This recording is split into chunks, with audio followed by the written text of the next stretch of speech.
राज्याच्या सर्व पी-एस-सी, उपकेंद्र, जिल्हा रुग्णालय, महिला रुग्णालय आणि विशेषतः ग्राम पातळीवरच्या आरोग्य समित्या अशा राज्यातल्या एकूण 6.25 लाख अशा पद्धतीच्या सर्व ज्या जन आरोग्य समितीच्या सदस्यांशी आज ऑनलाईन अशा पद्धतीचा संवाद, जन आरोग्य संवादाचा आज कार्यक्रम इथं आयोजित केला होता।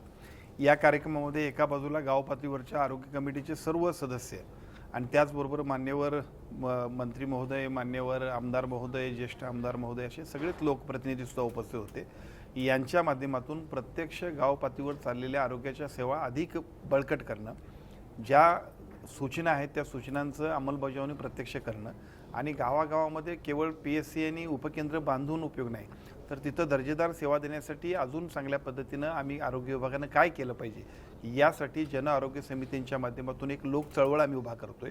या लोक चळवळीची 15 ऑगस्टच्या स्वातंत्र्य दिनाच्या दिवशी आज अतिशय गतिमान पद्धतीनं सुरुवात झाली असं म्हणायला काय हरकत नाही। एक महत्त्वपूर्ण सार्वजनिक आरोग्य विभागातला लोकसहभागाचा टप्पा आजच्या कार्यक्रमाच्या निमित्तानं सुरू झाला आहे असं म्हणायला काय हरकत नाही।